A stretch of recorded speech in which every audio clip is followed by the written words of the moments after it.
welcome to the Heroes of Cosplay Sanctuary podcast. I'm Scotty B, and today my very first guest on the Heroes of Cosplay Sanctuary is an East Coast-based cosplayer who has recently taken the internet by storm. Even though she considers herself new to cosplay, she's been featured on many Instagram pages for cosplay, has won several contests for her amazing costuming ability. Her likenesses to Sophie Turner's Jean Grey have been recognized by websites like xmenfilms.com, and she has as well been Sansa Stark and recognized for amazing videos that she's created duplicating that role. She spent an amazing amount of time on an award-winning Professor X and Jean Grey team-up, which not only proved the potential she has as a cosplayer, but her determination too, despite being new to all of this, proved that anything is possible. Please welcome the Astravoid Cosplay. Hi! Whoa, that sounds so official. That's awesome. I know. Isn't that great? It's great. So thank you for being on the show. Like I said, you're my first guest. So we're just gonna have a good time, and really interested to hear about how you got started. And we can go back. I did creep all over your Instagram and try and figure out a few things about you first, so that it wouldn't be so awkward. But so your first con was FredCon. Yes. Okay, and I'm not sure if anybody knows too much about that con.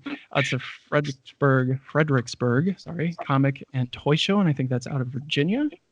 Yeah, so I live in Virginia, Fredericksburg, and it's very local, very small, very new. I think they've only done it a handful of years, so yeah, that was pretty.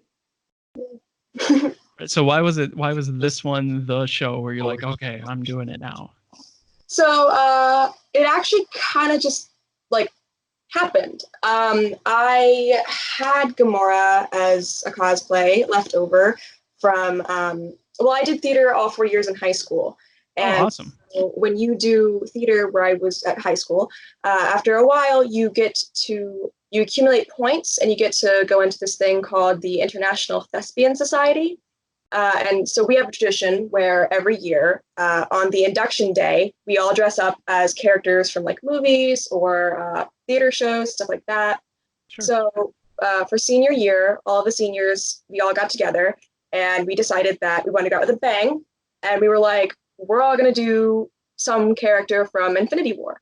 And so all my friends were coming up with people that they wanted to do. And I was like, I don't know who I want to do.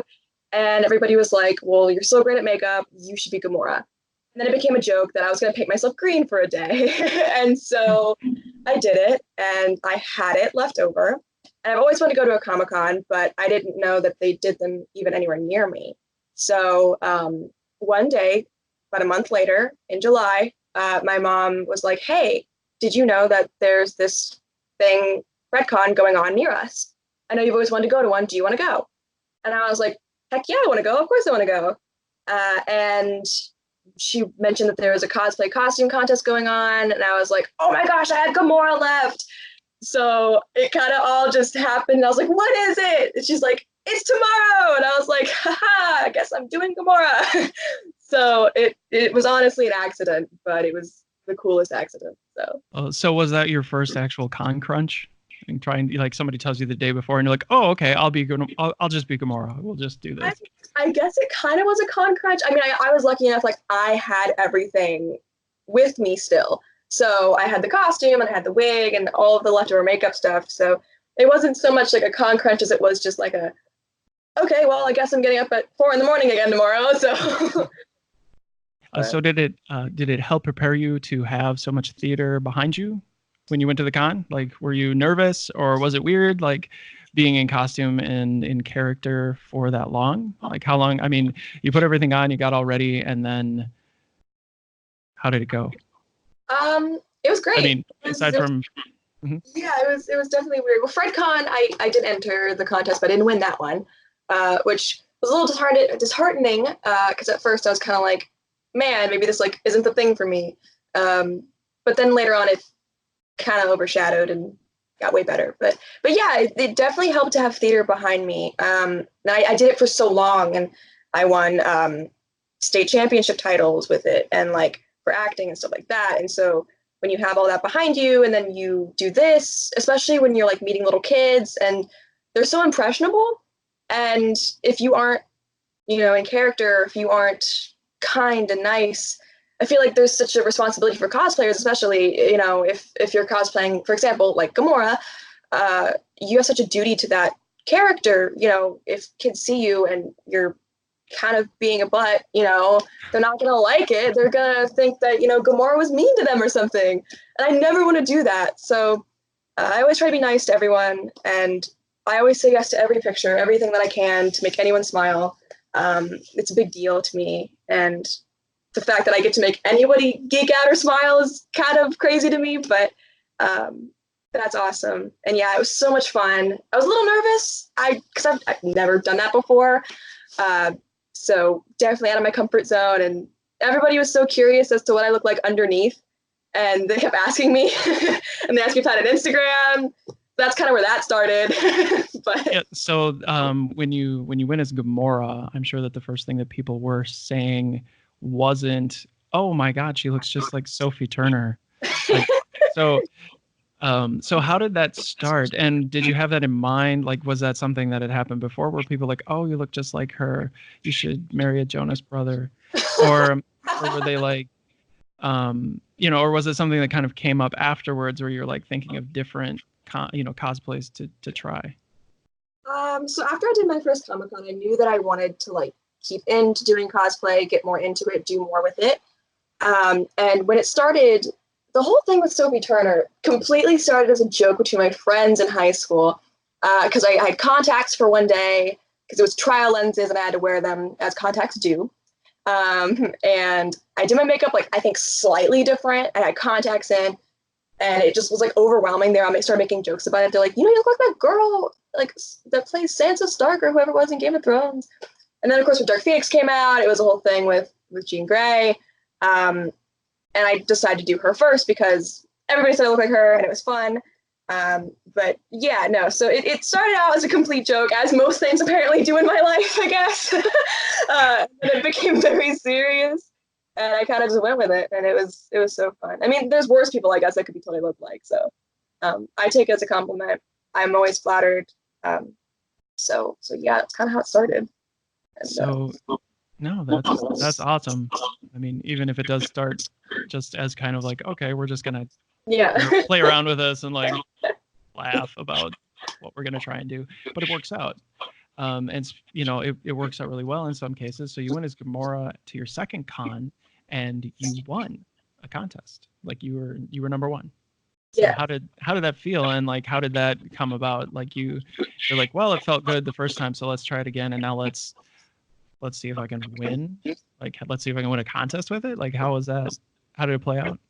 So when I started it, it was never about like winning or about contests. It was always about like doing it for fun, being able to make people laugh and smile, and having fun with everyone and meeting so many new people. It was incredibly crazy to me.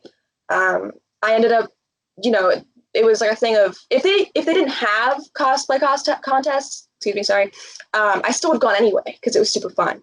But that was kind of like a bonus. And I figured, well, geez, it took me 4 hours to get into Gamora makeup. I might as well try.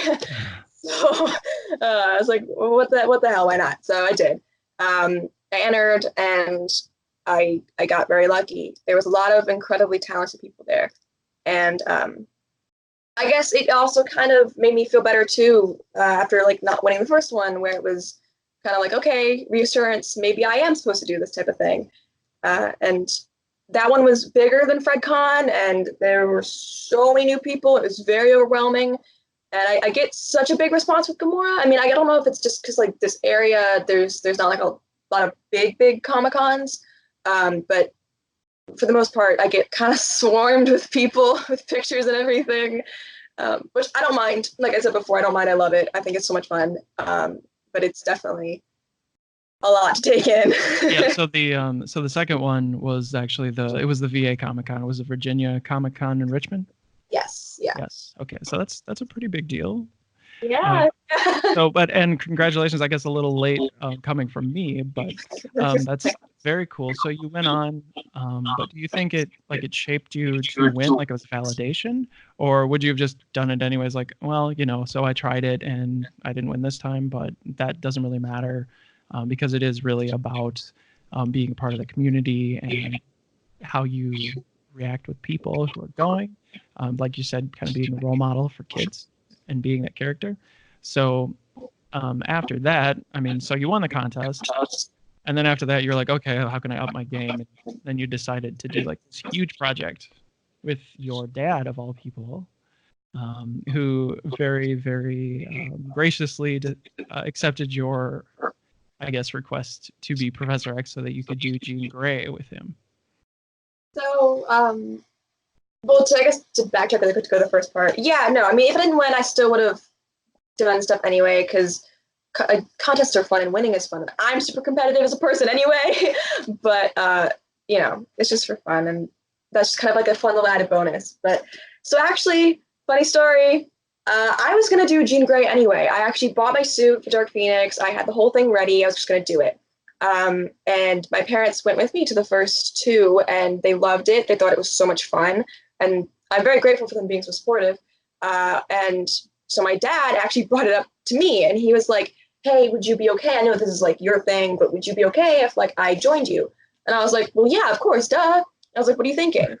And he was like, "Well, you're doing Jean Grey. I have this motorized scooter in the shed that's kind of old because we had it for my grandparents." And he was like, he had this whole idea in his head. It was so cute to watch him talk about it.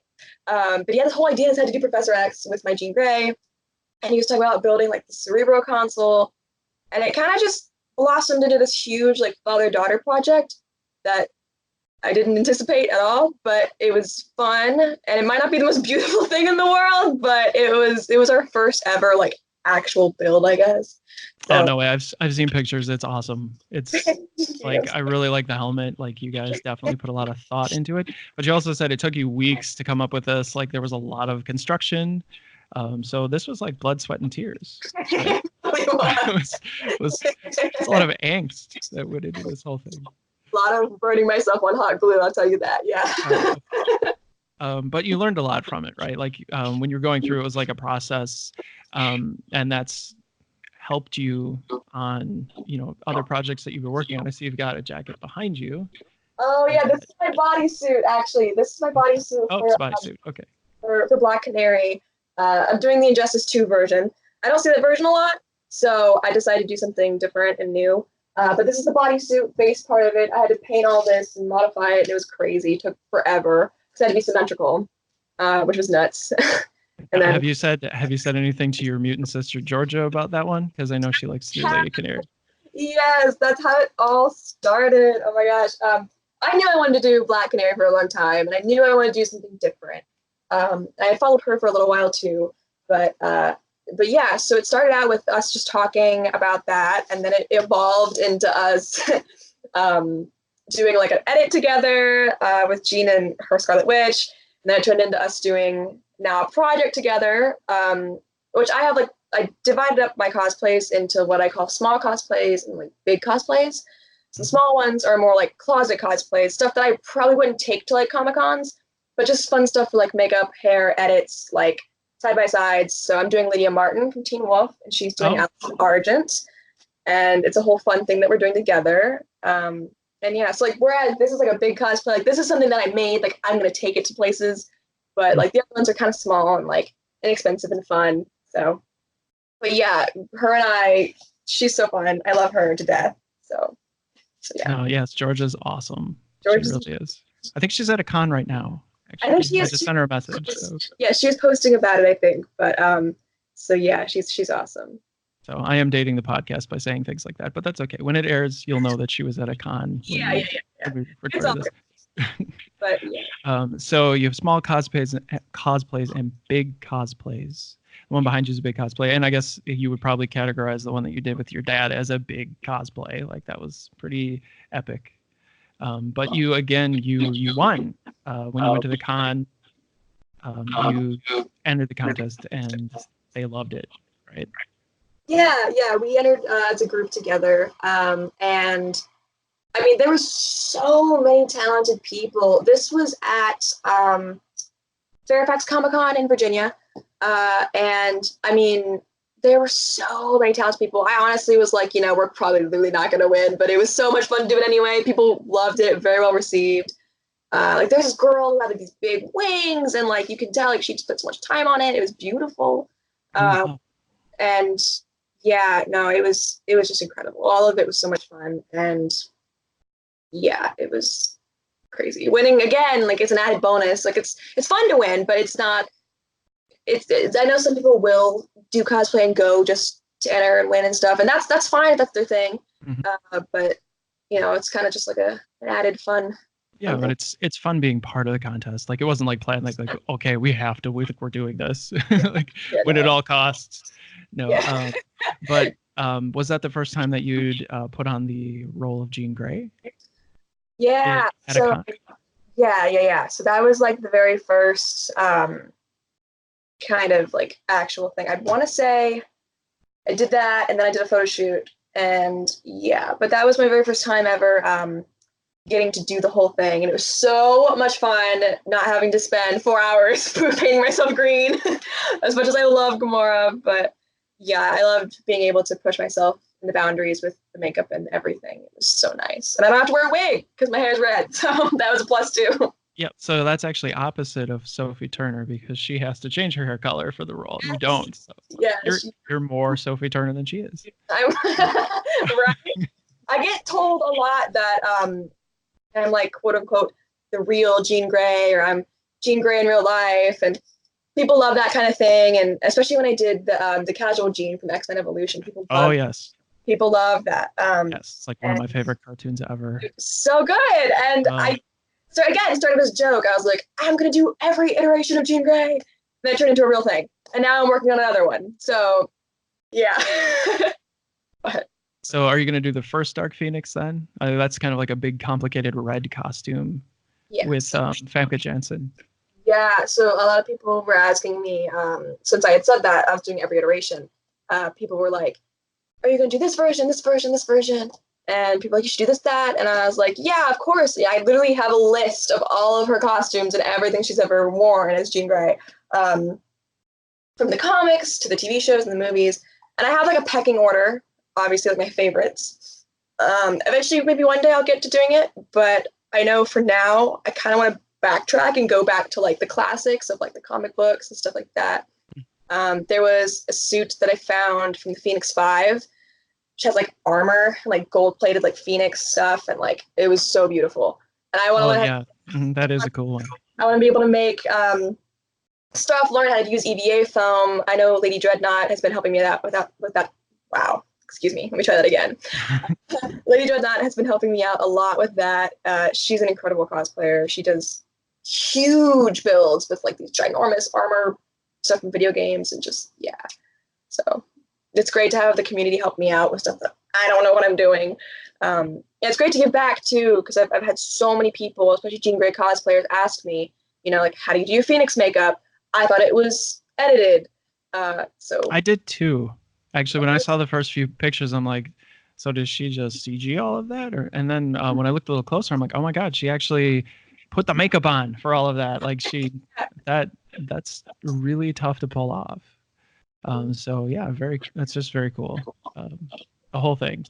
And I'll be honest with you, I didn't actually go to see the movie, the newest one, because of what everybody said about it, and it would have wrecked everything that I knew about the comic books. I'm like, oh, if it's just a big messy movie like Justice League, I'm not sure I can deal with that. But I do love the character. Jean Grey's always been one of my favorites. yeah, Uh, yeah.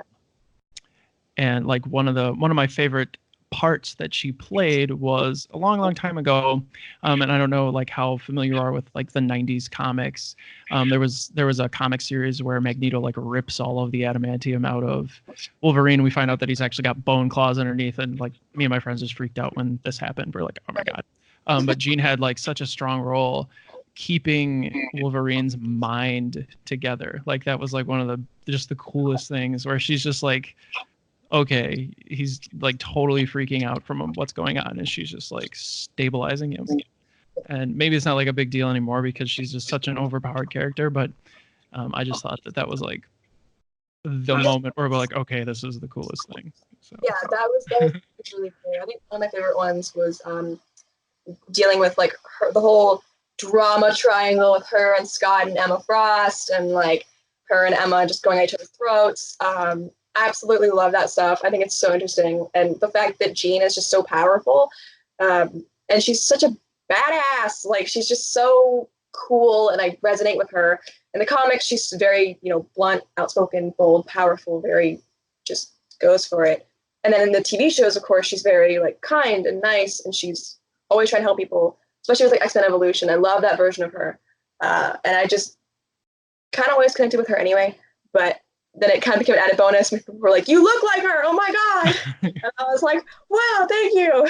And so, yeah, maybe one day I'll do more of like the whole tight fitted spandex type of stuff that she had in the comics. Love all of her outfits. I would love to do all of her outfits. But I think for now I'm kind of gearing more towards some of the more armor-based stuff, like the one I talked about before, and then the old classic blue and yellow, like fun little one from the 90s. So yeah, definitely going for a couple different ones.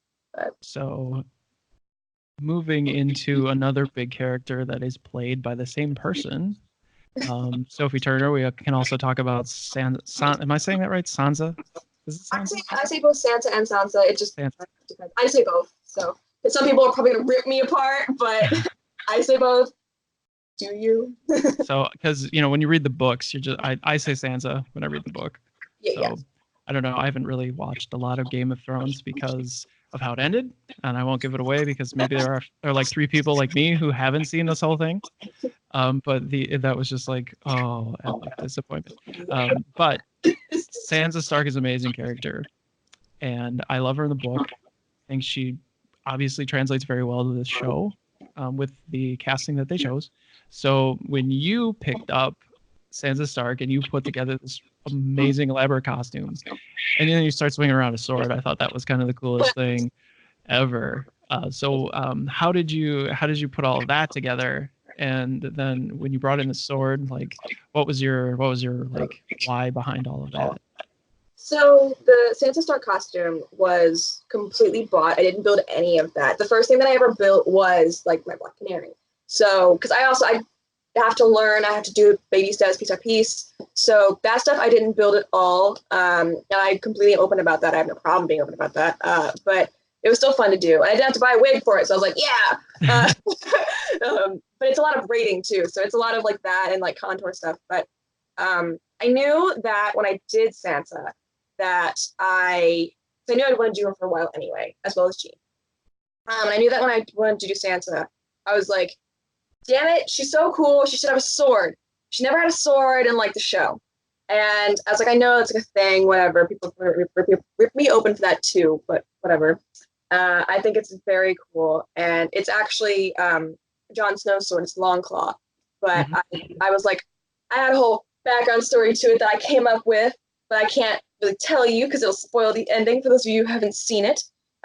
But I changed the ending in my head too. Yeah, my whole thing was well, I'm not going to spoil it, but John, for reasons, doesn't need technically the sword anymore because we have it. So I was like, well, everybody should know this by now because of the pictures, so I'll just say this part. But now that Sansa's Queen of the North, which is very obvious that was going to happen for like the last 3 seasons anyway, I was like, it'd be so badass if she had like her own like thing, and it's from the family. So I thought it was cool, and I was like, if I'm doing Sansa, I want to do something different.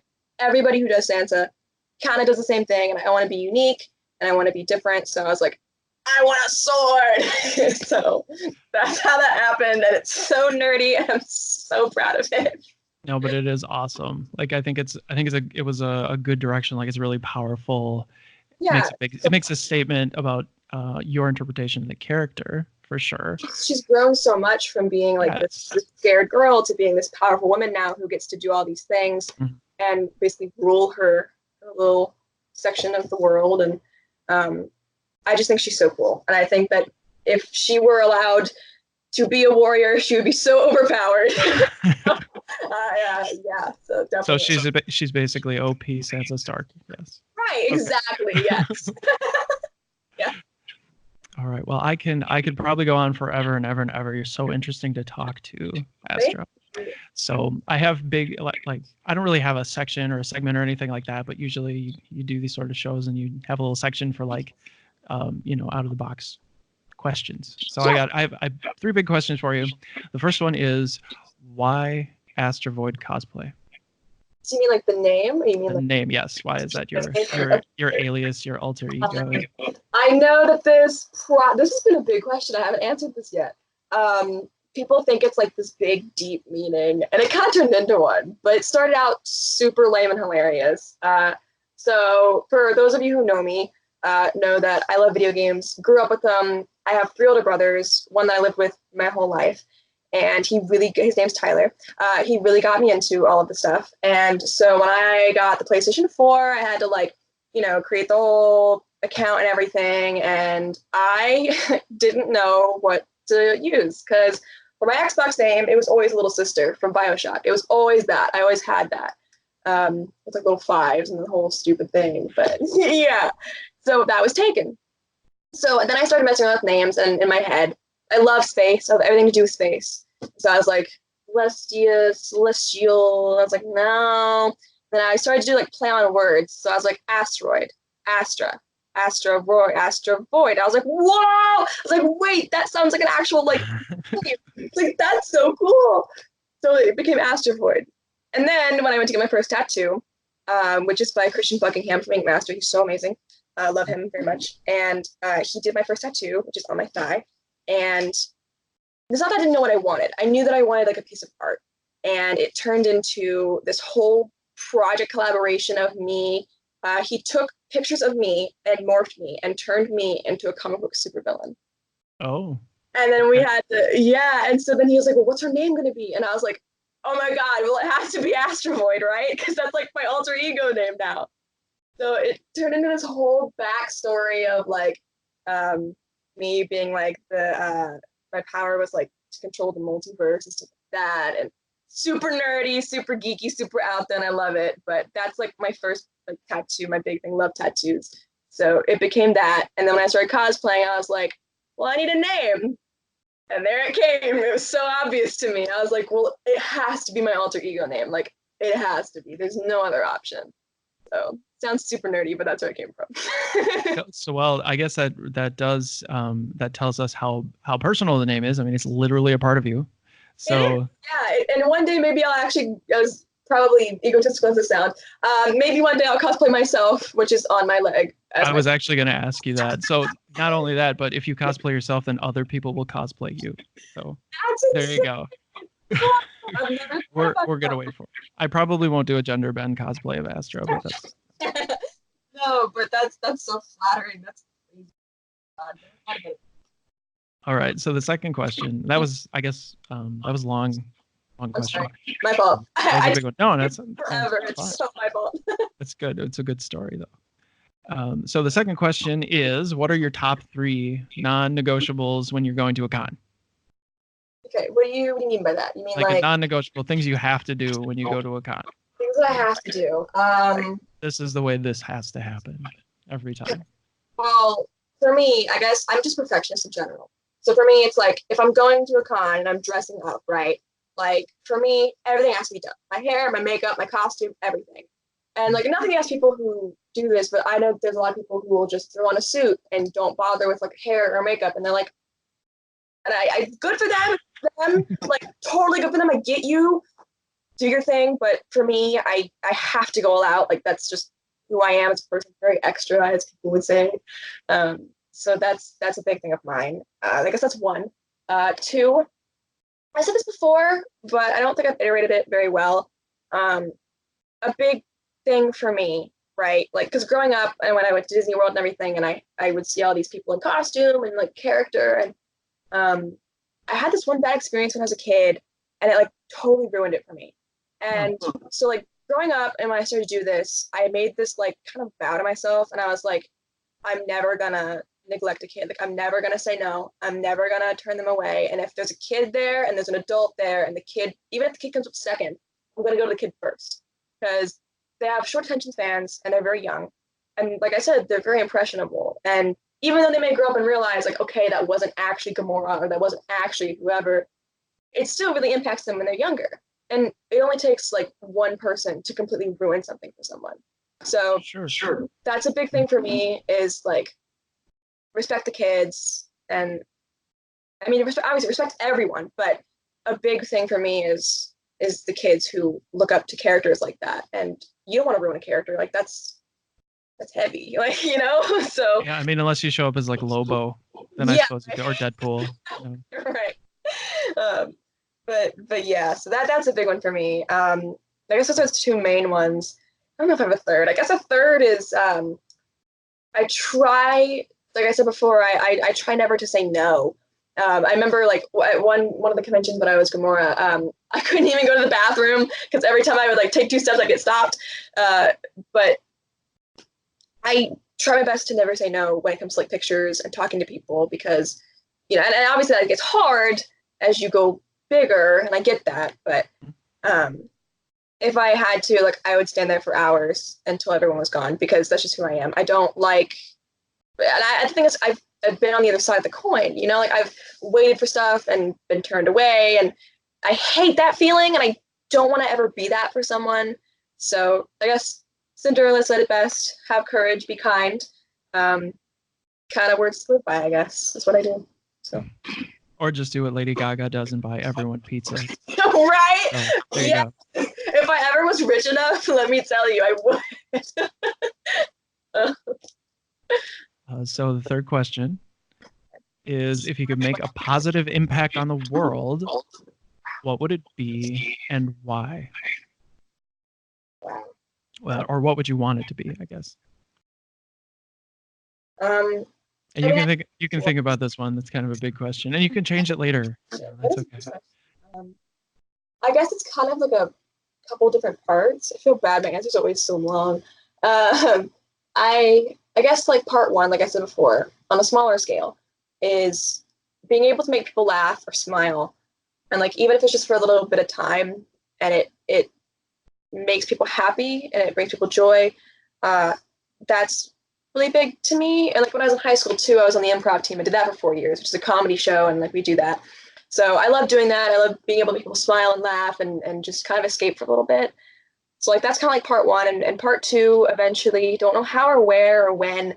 I know that I want to do like charity events, and I want to like do hospital visits and stuff like that, because I think that that's really amazing and impactful and just awesome. Mm-hmm. But I don't know how to do that. I have to figure that out, but that would be really neat. But that's cool. That's kind of like parts one and two. Like if I can ever give back somehow. I mean, people think that I like, this is my job. Like I don't make money off of this really. This isn't a thing that I get paid for to do. It's just for fun. It'd be awesome if I could do that as a job. Don't get me wrong. But yeah, so like I want to be able to give back to everybody in the community, and I want to be able to maybe do charity stuff someday and like help out with the world. And if people can, you know, it's being able to dress up and kind of do a thing for people and make people smile and laugh. It might sound kind of cheesy, might sound kind of like sad and small, but a smile is universal, you know, it's worldwide. Anybody can smile. So if I can do that, I feel like I've helped someone out with their day. I think I've heard it said, and it kind of sounds you're going in that direction. It's you know, at very least entertain, and at most inspire. You know, that's really good. Yeah. You're going in that direction. Yeah. And I try to be positive and kind to everyone that I meet. It's not easy. I'm not gonna lie. I'm not perfect. No one is. But I definitely try my best. And the fact that I've had people tell me that I inspire them blows my mind, because I feel so small. And people tell me all the time, like, oh my gosh, you're gonna go places, like you're growing, you're whatever. And I don't know, I don't look at it like that. I don't know. I just see it as me doing something that I love, and the fact that people get to come with me on a journey is really fun. So where can we find you? Where are you online? Where are you? Okay. Well, in real life, I am in the middle of nowhere, and I'm kidding. I live in Virginia, and I travel sometimes. The next con I'm going to is Baltimore, Maryland, Baltimore Comic-Con. Yes, that's coming up really soon. Yes, Con Crunch. Awesome. October 18th, 19th, 20th. I'll be there. I on social media, I have my Instagram, which is at Astravoid Cosplay. Yep. And we'll put these in the show notes too for everybody. Yeah, so there's that. It's kind of it. I mean, I don't. Yeah, there's that. So you're not on TikTok or YouTube yet, or? I guess technically I am. That just started. I haven't posted much on there yet because I haven't done much yet, but I'm learning how to do that and work with that. But yeah, I do have a TikTok. It's the exact same thing. It's Astravoid Cosplay. You can go follow me there. I'll be posting some new stuff soon, some collabs and stuff with like Cumbermatch and maybe. Oh yes. He's I think he's been reaching out to you since the beginning. He's very cool.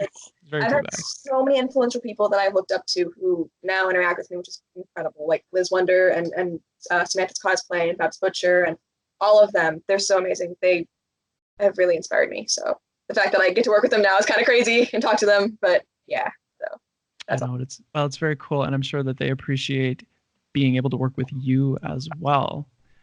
That you've gone so far in such a short amount of time. It's just amazing to me.